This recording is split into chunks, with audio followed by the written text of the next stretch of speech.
Ben ritrovati dunque con lo spazio di approfondimento che segue il telegiornale serale di Tele4 in compagnia del vice direttore Ferdinando Varino. Buonasera, ben ritrovato. Buonasera Bernardo a tutti. È inevitabile, come ci siamo occupati quest'oggi ma anche ieri, di questo sanguinoso fatto di cronaca che poi ha avuto un eco mediatico chiaramente nazionale per l'efferatezza dell'omicidio che si è verificato ieri nel primo pomeriggio, che poi noi abbiamo raccontato nei dettagli anche andando a sentire più persone. Il fatto si è consumato in pieno centro a Trieste e sicuramente ha scosso la cittadinanza, soprattutto per la crudeltà dell'esecuzione di questo delitto, Ferdinando.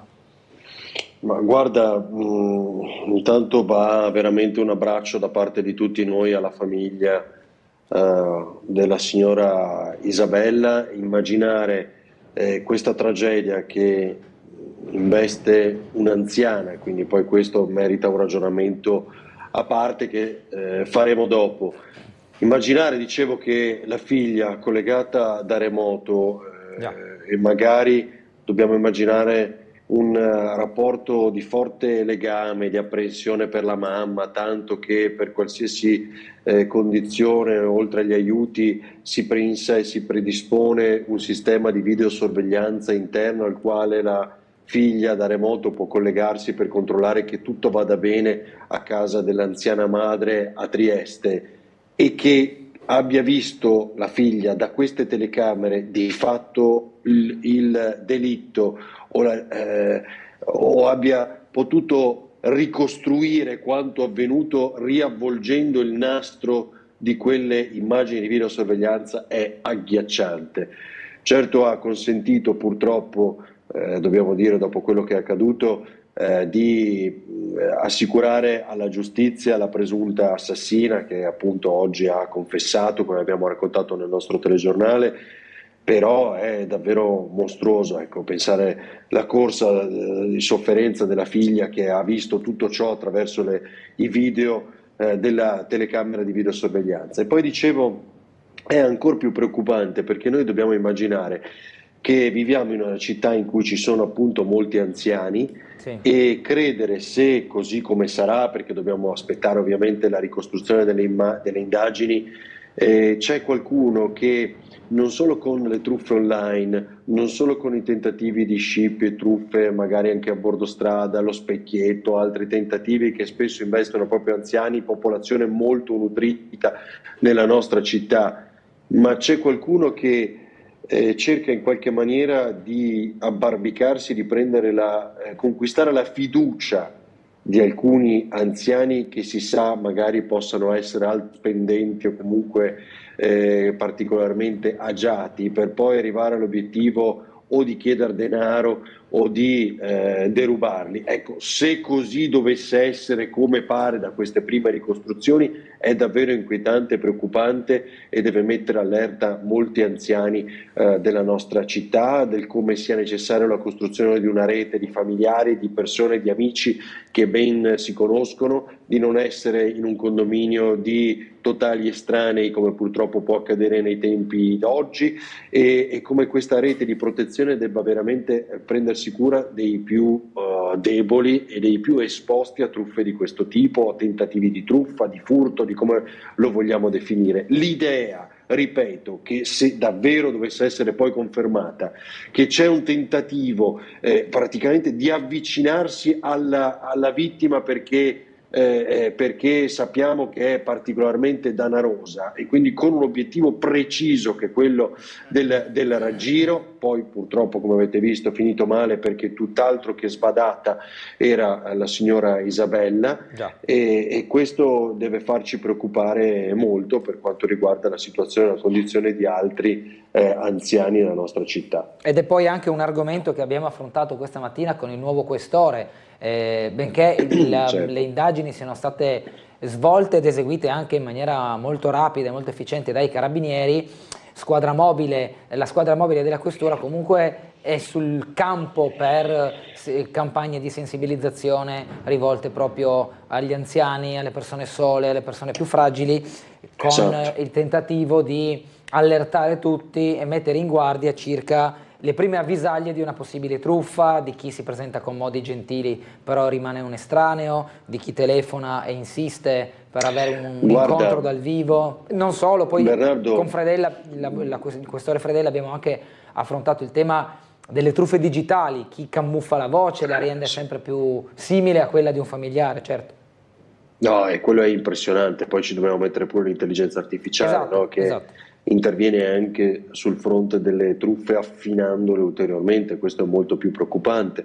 E devo dirti, un nuovo questore che è donna e avrà in questo senso di certo anche un'ulteriore sensibilità, è un compito nostro mettere in guardia coloro che ci seguono, perché come sai non solo gli anziani, ma in particolar modo gli anziani seguono la televisione, ormai ci si informa sempre molto meno attraverso i giornali purtroppo, e la televisione resta ancora il perno dell'informazione, in particolar modo poi locale, ovviamente non avendo un'alternativa. È nostro compito ricordarlo a sveglia, ribadirlo più volte, fare servizi costanti sulle truffe che si aggiornano di ora in ora. L'abbiamo fatto a proposito nei giorni scorsi anche su TV12, la truffa che arrivava via WhatsApp di quella ragazzina che no, che aspettava il tuo voto per non so quale gara di ginnastica o similare, era tutta una truffa in realtà, e quindi anche lì è un pericolo,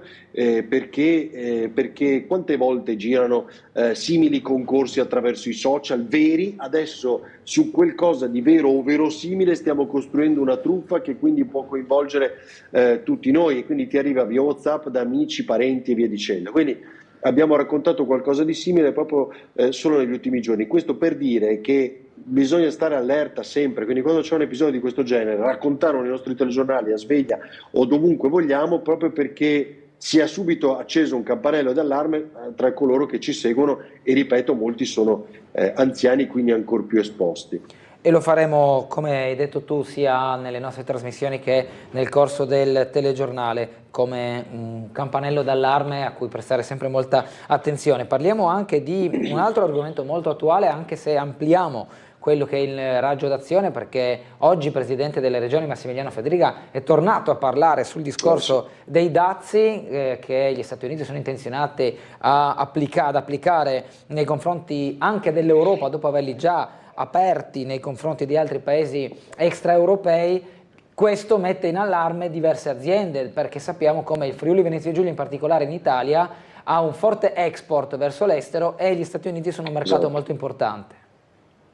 Eh sì, perché tra l'altro proprio oggi una puntata che trasmetteremo in questi giorni in Ring su Antena 3, perché segnalo, tu sei molto più competente, questa sera, domani sera c'è la Coppa del Re, sai che noi su Antena 3 abbiamo spesso questa esclusiva, e quindi stasera e domani sera va la Coppa del Re, quindi Ring sarà trasmesso su Antena 3 in una puntata speciale giovedì, nella quale affronteremo anche questo tema con gli imprenditori. Lo abbiamo già fatto anche ieri sera, e sai, è chiaramente una trattativa, e come spesso abbiamo detto, lo raccontano gli analisti dell'attualità negli Stati Uniti, Trump va preso seriamente ma non letteralmente. Questa è la distinzione che loro danno. Purtroppo i primi dazi ci sono e ne annuncia tanti altri, e noi abbiamo conquistato come Paese Italia, scalando le classifiche, i primi posti al mondo. Siamo tra i primi al mondo,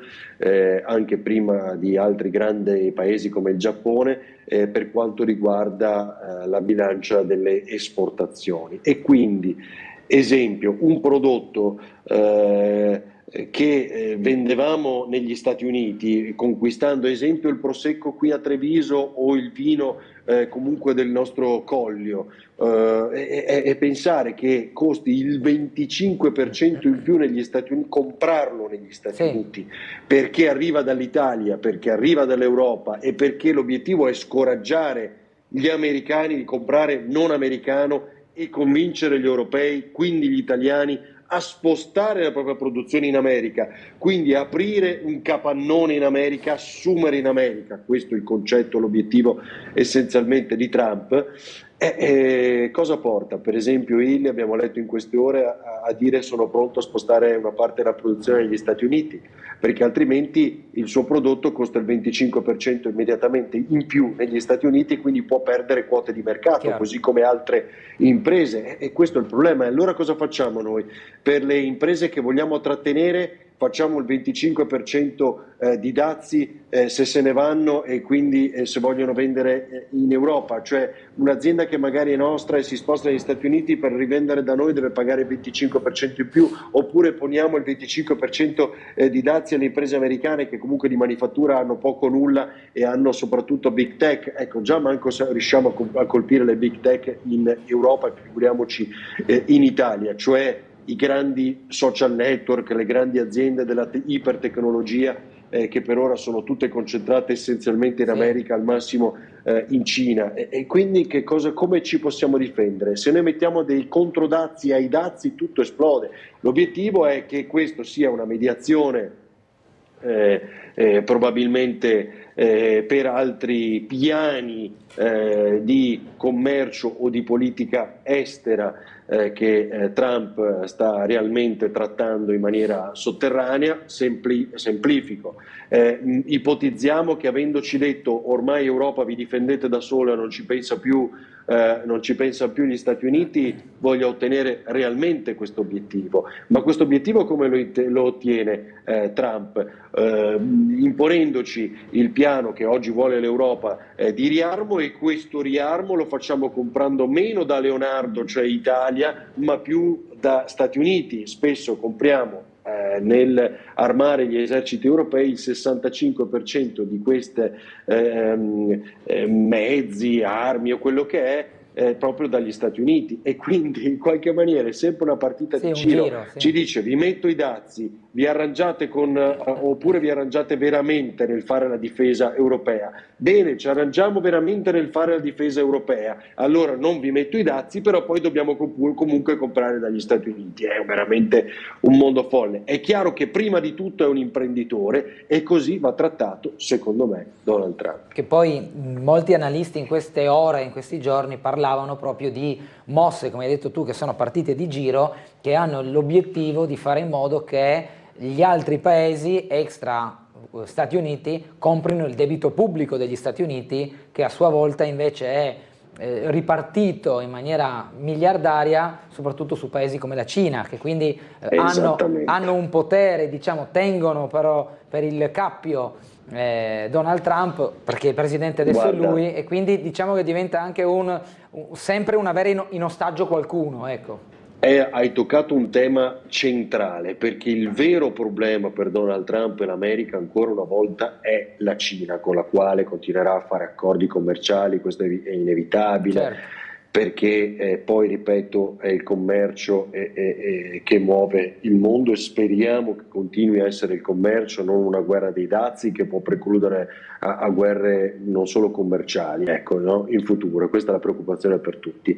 Però è esattamente questo il problema. Quindi ha ragione anche Giorgia Meloni nell'essere capofila in Europa, che qualsiasi accordo lo deve fare insieme agli Stati Uniti, l'Europa, e non contro, perché è essenziale anche per l'America, e così come per la Cina, attingere o essere parte del gioco più importante nel mondo, cioè dove ci sono i top spender, dove c'è un prodotto interno lordo pro capite che consente che il mercato europeo sia di fatto il più ricco del mondo, il più appetibile un po' per tutti, e quindi è qua che devono venire a vendere le proprie merci anche gli altri continenti, e nessuno può permettersi di perdere questa potenza che è l'Europa, non l'Unione Europea. Se riuscissimo a far coincidere entrambe le cose, potremmo trattare molto meglio nei tavoli internazionali. Ferdinando, chiudiamo con oggi è 1° aprile, c'è stato un simpatico pesce d'aprile che riguarda tanto Trieste quanto il territorio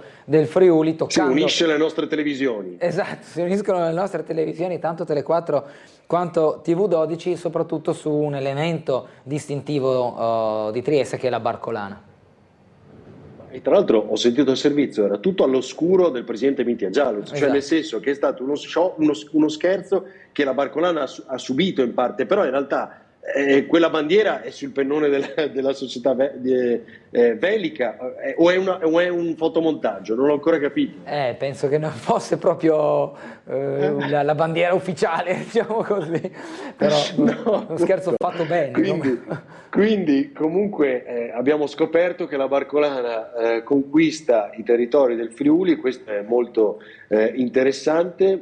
Curioso sarà come questa parte di regata potrà appunto scendere dalla Carnia a ottobre. Insomma, lo scopriremo, però insomma, un pesce d'aprile veramente carino. Quest'anno non l'abbiamo fatto noi, ma chissà che non possa tornare l'anno prossimo. E questo è davvero carino pensarlo, perché insomma, quando abbiamo come vedi abbiamo anche anticipato un po' il dibattito, abbiamo pensato qualche anno fa che i topolini diventassero a pagamento, Sì, come hai visto, abbiamo ricordo. scatenato quel giorno del 1° aprile di qualche anno fa, era il 2014, 13, insomma, giù di là. Abbiamo scatenato veramente un dibattito in città. Oggi se la linea di costa dovesse cambiare, ma è per restare gratis in larga parte, come sapete, per aumentare i posti bagno asciugamano, come dice sempre l'assessore Scoccimarro, e guai, perché sennò sembra realizzarsi quello scherzo del 1° aprile di qualche anno fa di Tele4.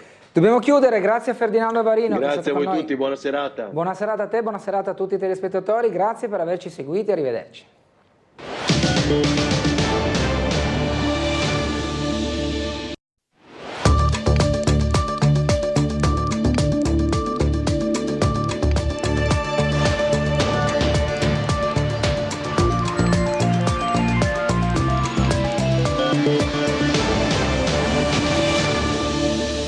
L'ha uccisa dopo una lite, ha confessato la 58enne triestina Erika Podmenic, ha strozzato l'anziana con una sciarpa, poi le ha tagliato la gola, ha precedenti per furti ai danni di anziani. L'arrestata si aggirava ormai da un mese davanti alla casa della vittima in via delle Beccherie, così una negoziante della zona ai nostri microfoni. Rotta balcanica e nuove tecnologie applicate in ambito del lavoro di polizia, ecco i focus del nuovo questore di Trieste, Lilia Fredrella. Variazione di bilancio, Comune di Trieste è sempre più ricco con un avanzo da 39 milioni di euro, ma l'opposizione punge con Russo, soliti annunci senza interventi concreti. Sono molto preoccupato per i dazi imposti dagli Stati Uniti, deve partire un dialogo da parte dell'Europa, così il governatore Massimiliano Fedriga. Cure palliative in Friuli Venezia Giulia ha presentato oggi una rete a fianco dei pazienti ad opera dei professionisti delle aziende sanitarie. La Barcolana si trasferisce in Carnia da Paluzza a Sella Nevea e il pesce d'aprile in formato velico ideato da 2 soci della Barcola Grignano.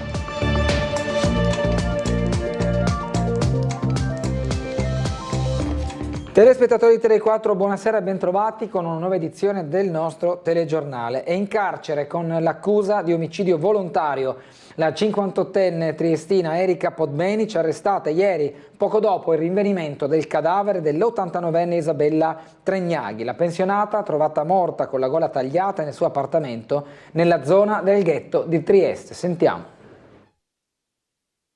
L'ho uccisa dopo che avevamo litigato. E questa è la confessione resa dalla 58enne triestina Erika Podmenic al procuratore facente funzioni Federico Frezza e ai sostituti Ilaria Iozzi e Andrea Laganga per l'omicidio di Isabella Tregnaghi, l'89enne trovata morta nella sua abitazione di via delle Beccherie con la gola tagliata. I carabinieri ci hanno messo diverse ore però per rinvenire l'arma del delitto, un coltello, e fare in modo che la squadra della scientifica repertasse ogni elemento con dovizia di particolari, in modo da rendere quanto mai solidi gli elementi di prova in vista del processo. Ecco perché gli addetti delle pompe funebri hanno potuto portare via il cadavere dell'anziana solo attorno alle 23:15, quando l'arresto è stato effettuato alle 14:40. Ma cos'è successo in quell'appartamento? Ormai è chiaro che la Podmenic è stata fatta entrare spontaneamente in casa dalla sua facoltosa vittima. Altrettanto accertato che le due avessero fatto conoscenza da circa un mese, tanto che la donna è stata vista ripetutamente in zona. zona. La pista d'indagine principale porta alla possibilità che la 58enne avesse tentato di circuire nel tempo l'anziana per derubarla. Stando a quanto filtra Erika, sarebbe già stata messa sotto osservazione per dei furti ai danni di anziani. La presunta assassina, ora in carcere con l'accusa di omicidio volontario, avrebbe però fatto qualche passo falso, al momento non ancora chiaro, una volta entrata nell'abitazione. Da lì è scaturita una colluttazione che ha lasciato i segni di alcune unghiate sul volto della donna, ora in arresto. Dunque la Podmenic avrebbe tentato di strozzare l'anziana con una sciarpa per poi prendere un coltello e tagliarle la gola standole alle spalle. Quindi si sarebbe cambiata gli abiti e preso vestiti e asciugamani sporchi di sangue, caricando tutto sulla sua Panda. Poi, evidentemente per evitare di buttarli nelle vicinanze, si è recata nei pressi del supermercato PAM di Campi Elisi, gettando tutto in un cassonetto. Nel frattempo, però, la figlia dell'anziana si era collegata da remoto alle telecamere installate nell'appartamento, ha visto la madre esanime ed ha allertato il servizio Televita. La catena dei soccorsi e il tempestivo intervento delle forze dell'ordine ha permesso di identificare in breve la sospettata, tanto che i carabinieri aspettavano già la donna sotto casa in via della Cereria al suo rientro dopo il blitz per disfarsi delle prove. Alla vista dei militari, però, la 58enne è scappata a bordo della Panda, una fuga durata meno di mezzo chilometro. Al semaforo di via Bramante gli uomini dell'Arma l'hanno accerchiata ed arrestata. E hanno fatto uscire una signora da questa Panda, diciamo bianca, una signora alta, con i capelli a caschetto, mi pare neri, l'hanno ammanettata e l'hanno portata via con le macchine, con le volanti, insomma. Sentiamo la testimonianza di una signora che lavora in zona ghetto a Trieste. La testimone ha raccontato di aver visto la presunta assassina dell'89enne di via delle Beccherie aggirarsi nella via e appostarsi proprio davanti alla palazzina dove abitava la vittima. Quindi questa donna col caschetto nero che si aggirava per questa zona, giusto? Lei l'aveva già notata? Sì, sì. Un paio di giorni fa era seduta sul muretto di fronte al portone, che c'è la finestra con il... e ogni tanto in Piazza della Borsa qua dietro comunque si aggirava un po' dappertutto. Ecco la conferma che la donna si aggirava sul luogo da tempo. È stata vista in più occasioni a passeggio per il ghetto. La presunta assassina dell'89enne di via delle Beccherie non era quindi un volto sconosciuto nella zona. Non solo, secondo la testimonianza della signora ai nostri microfoni, che lavora nel ghetto e frequenta la zona ogni giorno, Erika Podmenic si sedeva sullo scalino di fronte all'ingresso della palazzina dove abitava Isabella Tregnaghi, come per voler incrociare la vittima, attaccare bottone, parlare con l'89enne, guadagnare la sua fiducia. L'ha subito riconosciuta? Sì, si notava. Da quanto tempo questa persona girava più o meno in zona? Ma qua l'ho vista da circa un mesetto. Vedeva girarsi come se stesse studiando la zona, Seduta, appostata, tranquilla proprio. E dopo si prendeva, andava verso di là, Piazza Unità, Piazza... Una signora riconoscibilissima, sì, quindi. Sì, anche per il look e tutto quanto, perché era appariscente come persona, si notava abbastanza. Viso chiaro, capelli a caschetto neri. Si notava abbastanza, occhi chiari, si nota, ma proprio il look che aveva. Lei abita in zona, visto che la vedeva ogni tanto No, qua? ma lavoro qua in zona. Era un Cosa pensa di questa storia? Che idea si è fatta di quello che è successo? Qualche problema di soldi, voleva probabile. La signora conosceva Isabella, ci parlava, anche lei è rimasta sconvolta dalla notizia della morte dell'89enne. L'unica cosa, la signora posso dire, perché tante volte ci salutavamo, parlavamo, una persona ottima, rispettabilissima, gentile, una vera signora, sempre col sorriso, una persona proprio ottima. Isabella Tregnaghi era cliente fissa della pizzeria Caprese di Piazza della Borsa, a poca distanza da casa. Ha parlato al nostro microfono il titolare Carmine Massere. La povera Isabella, la conoscevate? Era una vostra cliente abituale? Assolutamente sì, frequentava il ristorante spesso, da 7-8 anni, da quasi quando abbiamo aperto, quindi era una nostra affezionata cliente. Veniva con qualcuno? Era da sola quando veniva qua? No, veniva quasi sempre, sempre da sola e spesso prendeva anche da sport, portava a casa, quindi a volte pranzava qui, a volte a casa. Cosa ne ha pensato quando ha letto e ha visto la notizia incredibile? Ma era stata una manna dal cielo, perché era impensabile, poi una persona a modo, sempre molto educata e molto riservata, quindi non avremmo mai pensato che gli potesse succedere qualcosa del genere. Un bel ricordo di lei come cliente, anche affezionata al luogo, al posto? Assolutamente sì, simpatica, molto solare, parlava spesso con i ragazzi dello staff, con noi, un bellissimo ricordo ci lascerà sicuramente. Cambiamo argomento, mini smottamento questo primo pomeriggio in strada costiera. Un sasso all'altezza della galleria naturale si è staccato dalla parete rocciosa ed è cascato colpendo un'automobile in transito, danneggiandola. Nulla di grave, fortunatamente, per il conducente del veicolo, assistito dai carabinieri e dai vigili del fuoco che sono giunti sul posto. I pompieri e i militari dell'Arma, infatti, hanno controllato una tenuta della roccia per escludere poi ulteriori incidenti. E si è presentata oggi Lilia Fredella, nuovo questore di Trieste, che ha parlato delle prime impressioni della città, della sua esperienza nella polizia scientifica e anche del tema della rotta balcanica. Sentiamo. L'ambizione è a voler portare una ventata di innovazione tecnologica in virtù della sua esperienza nella polizia scientifica, un'attenzione cruciale alla rotta balcanica, inequivocabile in un territorio di confine come quello della Venezia Giulia, un approccio disponibile, educato, anche emozionato. Si è presentata così questa mattina Lilia Fredella, nuovo questore di Trieste. Non nuova al capoluogo regionale, che ha frequentato molte volte, ma per passare le vacanze con la sponda del padre che a Trieste ha vissuto e lavorato. Trieste è una città meravigliosa, non c'è bisogno che lo dica io, e per me è stata per molti anni una città di vacanza, perché mio padre ha vissuto qui per più di 20 anni, quindi io venivo a Trieste a trovare mio padre e godevo di tutte le bellezze di questo golfo e di questa città. Adesso devo tramutare una città da vacanza in una città di lavoro. Tra i temi trattati nella conferenza di presentazione ci sono le caratteristiche del territorio, zona di confine, città che presenta luce e ombre sul profilo della sicurezza. Un'ambizione della dottoressa Fredella è quella di spingere sul tasto della tecnologia, dell'attenzione al digitale, declinato sia come strumento da utilizzare che come minaccia da contrastare. Vedi modelli sempre più sofisticati che i malviventi utilizzano per commettere reati quali truffe o raggiri. Ci sono dei grandi mutamenti, prima di tutto tecnologici e quindi di conseguenza anche sociali, e poi ci sono dei mutamenti che riguardano dei fenomeni che soprattutto una città come Trieste non può ignorare, come le migrazioni, che comportano dei cambiamenti in tutte le città italiane.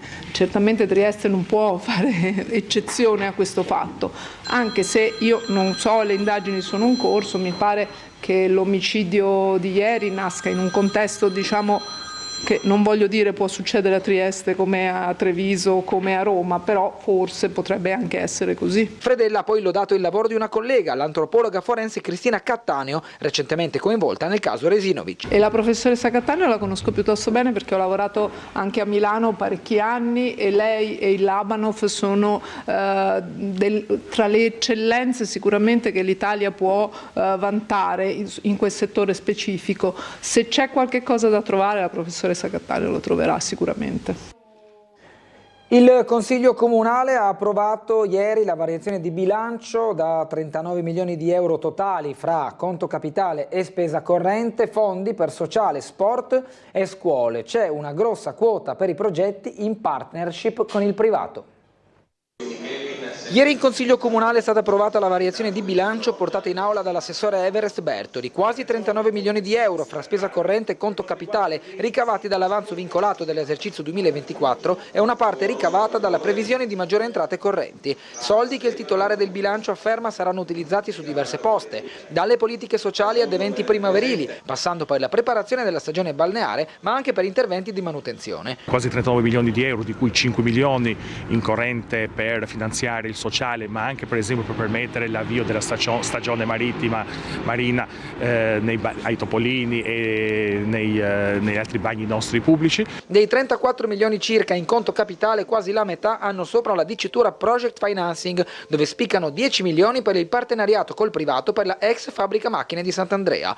Ci sono poi diverse voci come i 4 milioni 300 mila euro per interventi nel terrapieno di Barcola e il 1.600.000 euro per la riqualificazione dell'edificio presso il monumento aumento della foiba di Basovizza. 34 milioni di euro in importanti risorse in conto capitale, dei quali quasi metà, 17 milioni, sono fondi che sono arrivati verso la fine del 2024 per l'area partenariato pubblico-privato, piscina San Giovanni, piscina Bianchi e l'ex fabbrica macchine. Tra l'altro una piscina San Giovanni è già arrivata anche una proposta che è all'esame degli uffici, così come poi interventi molto importanti per quanto riguarda la foiba di Basovizza, la manutenzione delle scuole 1.300.000 euro ed altre voci importanti che permettono immediatamente di mettere risorse per terminare i cantieri già avviati e guardare con più fiducia il futuro.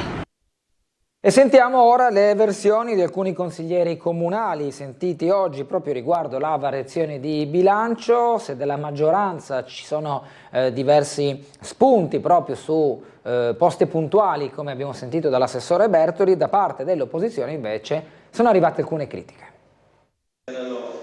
Importantissimo l'impegno di questa amministrazione nei confronti dello sport, nella scuola, 3 milioni e 2 per la copertura della piscina Bianchi, 3 milioni e mezzo per la piscina San Giovanni, 1.600.000 euro per la sistemazione e la riqualificazione della foiba di Basovizza, soldi ministeriali grazie all'onorevole Matteoni. Io penso che sia stato un avanzo davvero molto interessante. L'opposizione non ha fatto tante storie, quindi vuol dire che grosso modo erano d'accordo anche loro. Mettiamo in campo già 1 milione di euro di fondi che sono subito spendibili e che ci consentiranno di completare quello che è il rifacimento di Piazza Sant'Antonio.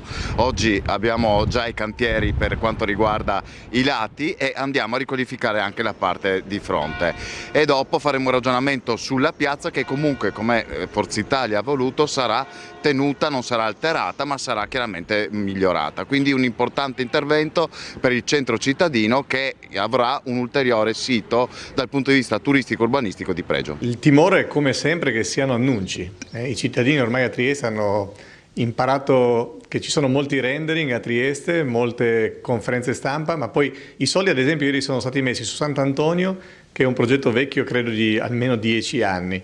O si parla del tram di Opcina che abbiamo aspettato per 8 anni, ma per il quale non è previsto ad esempio l'arrivo finalmente in Piazza Oberdan. La verità è un dato che mi farebbe piacere che i cittadini conoscessero: ci sono 293 milioni non spesi sul conto corrente del Comune. Nel frattempo le tasse comunali rimangono alte e non viene accolta ad esempio la nostra richiesta di abbassare il limite sotto il quale si vada incontro alle necessità delle famiglie. Ecco, chiediamo che quei 293 milioni finalmente comincino a essere spesi, ma la nostra paura è che questa amministrazione non ne sia capace. Scusate, preoccupazione da parte del presidente della regione Massimiliano Fedriga per l'imminente introduzione dei dazi statunitensi al 25% sui prodotti europei. L'impatto previsto sul Friuli Venezia Giulia supera il $500 miliardi. No, io sono preoccupato, bisogna vedere cosa faranno gli Stati Uniti. La preoccupazione del governatore Massimiliano Fedriga, anche in qualità di presidente della Conferenza delle Regioni, riguarda la nuova politica dei dazi impostata dal presidente statunitense Donald Trump, in particolare dopo l'annuncio da oltreoceano dell'introduzione da domani dei dazi al 25% sulle merci provenienti dall'Europa, che secondo uno studio di European Ambrosetti avrebbe un impatto da oltre $500 miliardi sull'export del Friuli Venezia Giulia. Nel dettaglio, le imposte inciderebbero per 561 milioni di euro annui sull'apparato produttivo locale, mettendo in difficoltà cantieristica navale, elettronica, meccanica e legno arredo. Ripercussioni inoltre sono attese anche per le esportazioni del comparto agroalimentare, che valgono quasi 170 milioni di euro. A fronte di tale scenario, l'amministrazione regionale ha già annunciato alcuni interventi per supportare le imprese, ma è chiaro che la partita si gioca soprattutto a livello nazionale ed europeo. Sicuramente è importante che a livello nazionale ed europeo si intavoli subito una negoziazione con l'amministrazione statunitense per tutelare le nostre produzioni di alto valore aggiunto e penso anche tutelare l'economia americana, perché i dazi non fanno bene all'Europa, non fanno bene agli Stati Uniti. L'attesa per l'annuncio dei nuovi dazi imposti dall'amministrazione Trump, previsto per il 2 aprile, del 2025 scuote le aziende italiane, alcune delle quali iniziano a considerare il trasferimento della propria produzione negli States.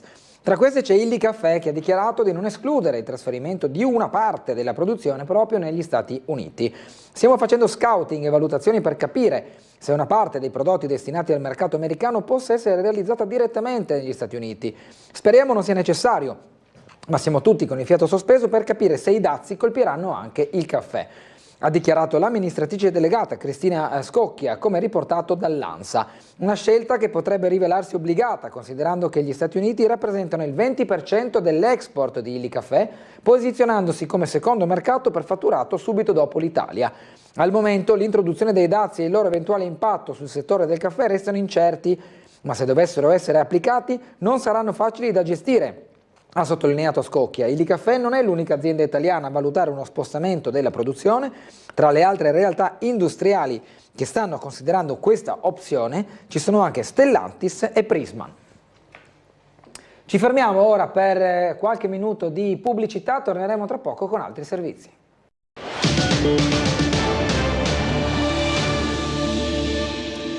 Ben ritrovati con il telegiornale serale di Tele4. Il punto sulla rete delle cure palliative in regione è stato fatto oggi nel corso di una conferenza stampa con l'apporto di molti professionisti del settore e delle varie aziende sanitarie del Friuli Venezia Giulia. Sentiamo il servizio di Laura Buccarella. Una rete a fianco delle persone, quella delle cure palliative in Friuli Venezia Giulia. A 15 anni dalla legge nazionale 38 in regione sono stati fatti molti passi in avanti per l'assistenza e la presa in carico dei pazienti terminali e delle loro famiglie, a cominciare dalla costituzione del servizio di coordinamento regionale al piano di potenziamento del settore del 2023. Un'eccellenza locale riguarda poi le cure palliative pediatriche. Devo dire che in questi anni è stato fatto un lavoro importantissimo e ringrazio anche tutti i professionisti che si sono impegnati e si continuano a impegnare. Non soltanto la rete regionale che garantisce una risposta sia a domicilio che negli hospice, ma penso anche a quell'esperienza virtuosa delle cure palliative pediatriche che ha come cuore il Burgo Garofano, ma che prevede la rete in tutta la regione. Oltretutto voglio ricordare che una delle poche specialità in cure palliative è in Friuli Venezia Giulia, specificatamente all'Università degli Studi di Trieste, che oltretutto ha il più alto numero di iscritti. Alla conferenza sul tema, alla quale erano presenti l'assessore regionale alla salute Riccardi e il presidente della Commissione Sanità Bolzonello, si sono alternate le testimonianze di diversi professionisti che operano nelle strutture regionali e che hanno evidenziato il supporto costante e i percorsi che sostengono tanti pazienti in tutto il territorio. È una sfida però che deve continuare a avere la massima attenzione, perché anche l'innovazione può aiutare ad assistere non soltanto la persona ma anche la famiglia della persona che è coinvolta in questo tipo di cure. La barcolana trasferita in Carnia partirà da Paluzza e terminerà a Sella Nevea. È il pesce d'aprile ideato da due soci della Velica di Barcola e Grignano, il presidente proprio della società Velica Barcola e Grignano Mitja Gialuz, divertito per lo scherzo, lo sentiamo, sempre grazie a Laura Buccarella. Trieste, città della Barcolana, che però trasloca in Carnia. A confermare la vendita della società Velica di Barcola e Grignano e di conseguenza della più affollata regata del Mediterraneo, alla fantomatica associazione marittima della Carnia, anche la bandiera azzurra con l'aquila, simbolo della patria del Friuli, la cui festa ricorre dopodomani, 3 aprile. E un cartello all'ingresso della società annuncia l'avvenuta vendita e il cambio di percorso della regata, con improbabile partenza a Paularo e altrettanto fantasiose tappe a Tolmezzo e Sella Nevea, luogo d'arrivo. Un pesce d'aprile in piena regola, su questo non c'è alcun dubbio, pensato e attuato nottetempo da qualche socio, che ha colto di sorpresa lo stesso presidente Mitja Gialuz, divertito dallo scherzo. Mi piace che non sapevo niente, quindi è stata una sorpresa stamattina. Tra l'altro ieri sera abbiamo fatto il consiglio direttivo, non ci siamo accorti di niente, evidentemente nottetempo hanno issato la bandiera, hanno fatto le loro iniziative ma insomma sai che questo spirito ha accompagnato la Barcolana dall'inizio, mi fa piacere che sia sempre vivo e che insomma, ci sia questo spirito goliardico e tipicamente triestino. Stamattina ero a Roma per diversi appuntamenti istituzionali, per l'organizzazione della prossima edizione, che coinvolgerà anche il Friuli. Qualcosa di vero c'è, insomma. Sì. Allora andiamo a dare un aggiornamento di un episodio di cronaca dal sito della testata online Trieste Prima. Auto colpisce una moto e si schianta contro un edificio in Viale Miramare. L'incidente è avvenuto oggi pomeriggio. Non è chiaro se il conducente dell'auto, un uomo del 57, abbia accusato un malore alla guida. Il conducente dell'auto e quello della moto sono stati portati a Cattinara. Si tratta di una Chevrolet grigio chiaro. Dopo aver colpito una moto è andata a schiantarsi contro un edificio, come ha detto questo pomeriggio in Viale Miramare all'altezza del Civico 25, proprio davanti al portone d'ingresso. L'auto era guidata da un uomo classe 57, la moto, un'Honda, era invece guidata da un giovane del 93. L'autovettura percorreva Viale Miramare in direzione città, quando per cause ancora da accertare il conducente ha perso il controllo del veicolo finendo nella corsia opposta, andando a colpire la moto che giungeva dal lato opposto e poi andandosi a schiantare contro l'edificio. L'urto è stato molto violento, tanto da distruggere la parte anteriore dell'automobile.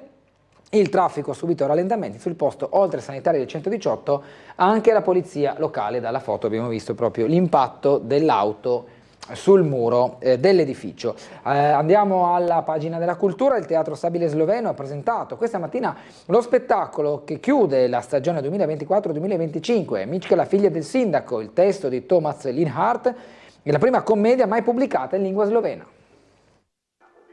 È datata 1789, Mička, la figlia del sindaco, Županova Mička.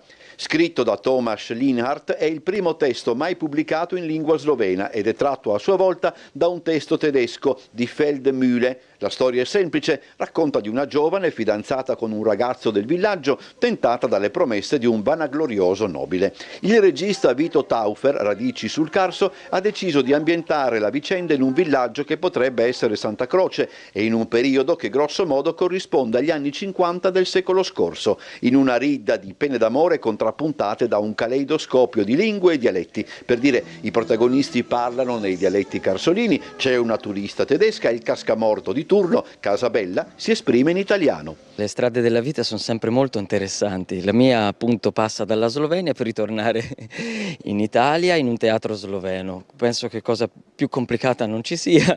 Mi diverto molto nelle cose complicate, mi diverto molto a fare questo personaggio. Gli attori si muovono fra le scenografie di Urša Vidic, indossano i costumi di Alan Raniteli, ma un elemento non indifferente dello spettacolo è rappresentato dalle musiche, eseguite dal vivo da Marko Jugovic, Ian Kalz e Patrick Pregarz, e scritte appositamente da Ilja Ota, che impersona l'alleato di Casabella. Ho cercato di pescare dai vari mondi musicali degli anni 50, che sono anche molto vasti, no? Quindi per ogni personaggio ho preso una caratteristica musicale.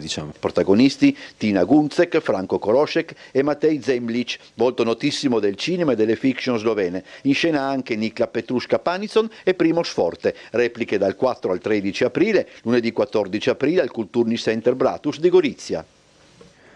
Ospite ieri sera al Caffè dello Sport il giovane playmaker triestino Massimiliano Obliubek, che ha segnato il primo canestro in Serie A1 della carriera nella partita vinta contro Pistoia. Primi punti in Serie A della carriera, quindi partiamo col sorriso, domani si portano con le pastine allenamento, classico. Certo. Beh, insomma, una grande soddisfazione, penso. Una super soddisfazione, naturalmente l'esordio era stato fantastico, ma segnare il primo punto è ancora più fantastico e naturalmente si porterò le paste. Ma sono super contento di come sta andando questa mia esperienza, sono super contento della fiducia che mi stanno dando, del tempo che ho, che mi danno per migliorare, per giocare in allenamento, anche dandomi spazio in partita, di più anche come è stato con Treviso. E sono veramente soddisfatto di come sta andando. Cosa significa allenarsi con Michele, con Valentine, con Brown? Cioè, cosa significa ogni volta confrontarsi con queste persone di giorno in giorno? Perché la partita è un'altra cosa.